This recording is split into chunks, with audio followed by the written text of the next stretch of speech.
আসসালামু আলাইকুম everyone, welcome back to my channel parts of my life. আপনারা সবাই কেমন আছেন?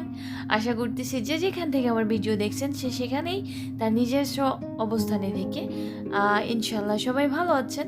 সো আমরাও আলহামদুলিল্লাহ ভালো আছি। তো আজকে আমি চলে এসেছি আরেকটা রেসিপি নিয়ে আপনাদের মাঝে, আর সেটা হচ্ছে প্যানকেক। আর এখন যেহেতু ঈদের আমেজ চলছে, তো এখন সবাই গোস্ত নিয়ে ব্যস্ত থাকবে। এর ফাঁকে আমি আপনাদের মাঝে চলে এসেছি আরেকটা নতুন একটা রেসিপি, নতুন না অ্যাকচুয়ালি সবাই জানে। সো আমি তৈরি করেছি, সেটাই আপনাদের সাথে শেয়ার করবো, আর সেটা হচ্ছে প্যানকেক। এই প্যানকেকটা খুবই সহজ, খুব ইজিলিভাবে তৈরি করা যায়। আপনি অল্প সময়ের মধ্যেই খুব সুন্দর করে এটা তৈরি করে নিতে পারবেন। সো আশা করতেছি পুরো ভিডিও জুড়ে আমার সাথেই থাকবেন। তো চলুন মেন প্রসেসে চলে যাওয়া যাক। আমি প্রথমে একটা কাচের বাটি নিয়ে নিচ্ছি, আর এখানে একটা আমি ডিম ভেঙে নিচ্ছি লো টেম্পারেচারে থাকা। সো আর এখানে নিয়েছি চিনি। আপনাদের প্রয়োজন অনুসারে আপনারা নিতে পারেন, কারণ আপনি যদি বেশি বানাতে চান এর ক্ষেত্রে কিন্তু চিনি এবং ডিম আপনার বেশি প্রয়োজন পড়তে পারে। তো আমি এখানে হাফ কাপের কিছু কম নিয়েছিলাম। সো আপনারা ডিপেন্ড করবে আপনারা কতটুকু বানাবেন।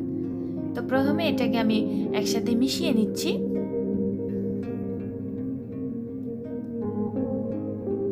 এখন আমি দিয়ে দেব ময়দা, রেগুলার ইউজের ময়দা, আর এটা আমি নিয়েছিলাম 1 কাপ। এখন এটাকে আমি একটু চেলে নেব, যাতে এর মধ্যে কোনো দানা থাকলে সেটার জন্য চলে যায়। এখন সবগুলো একসাথে ভালো করে মিশিয়ে নিচ্ছি। এখন দিয়ে দিচ্ছি লিকুইড দুধ, কারণ আমার ব্যাটারটাকে লিকুইড করতে হবে। আস্তে আস্তে অল্প অল্প করে তারপরে ব্যাটারটাকে আমি লিকুইডের মতো করে নেব। একসাথে সবগুলো দুধ কিন্তু দেয়া যাবে না, এতে করে আপনার এটা কিন্তু পারফেক্টলি হবে না। সো দেখেছেন আমি কিন্তু দুবারে ইউজ করেছি, করে তারপরে এটাকে ভালো করে মিশিয়ে নিয়েছি যেন কোনো রকমের দানা না থাকে।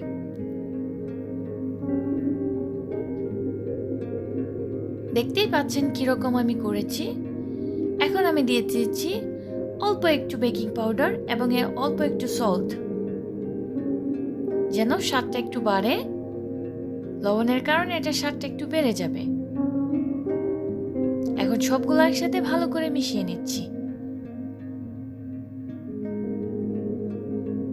এই তো আমারটা হয়ে গেছে। এখন আমি একটা প্যান নিয়ে নিয়েছি, এর মধ্যে হালকা একটু তেল ব্রাশ করে নেবেন। প্রতিটা প্যানকেক বানানোর আগে একটু করে তেল ব্রাশ করে নেবেন, এতে করে সুন্দর করে কেকটা চলে আসবে, উঠে আসবে।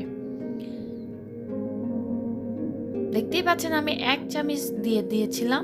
আপনারা চাইলে যে কোনো পরিমাণ আপনাদের দিতে পারেন। আমি ছোট করে বানাবো, সো এর জন্য আমি অল্প করে দিয়েছি।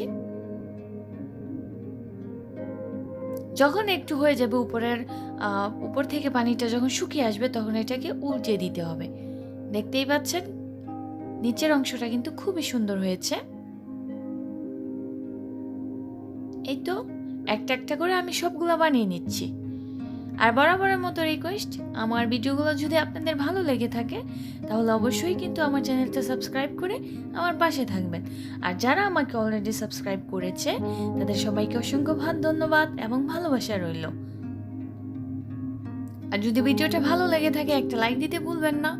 আর যদি বেশি ভালো লাগে, মনে করেন যে হ্যাঁ এটা কাউকে শেয়ার করার যোগ্য, তাহলে অবশ্যই কিন্তু আপনার ফ্যামিলি এবং ফ্রেন্ডসের সাথে শেয়ার করে নেবেন। এতে করে কি হবে যে ওরাও শিখতে পারবে এবং আমি উপকৃত হতে পারবো, কারণ আপনাদের উপকার ছাড়া কিন্তু আমি কখনোই সামনে এগিয়ে যেতে পারবো না।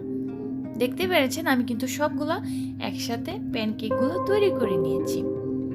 এখন আমি এর উপরে কিছুটা মধু দিয়ে দিচ্ছি। আপনারা চাইলে দিতেও পারেন, তবে আমার কাছে মনে হয় একটু দিয়ে যদি খান তাহলে খুবই ভালো লাগে, কারণ আমি তো খেয়েছি, এর জন্য আমার কাছে খুবই ভালো লেগেছে। তাছাড়া আপনারা যদি চান যে কোনো ধরনের জেলি আছে, জেলি দিয়ে খেতে পারেন। এটা হচ্ছে আলবিকক্কা, মানে আমাদের ইটালিয়ান ভাষায় আলবিকক্কা বলে। সো এটা জেলি দিয়েও চাইলে, যে কোনো জেলি দিয়ে আপনারা চাইলে কিন্তু এটা খেতে পারেন। দেখতেই পাচ্ছেন কতটা পারফেক্টলি হয়েছে আমার প্যানকেকগুলা। সো আশা করতেছি আমার ভিডিওটা আপনাদের ভালো লাগবে।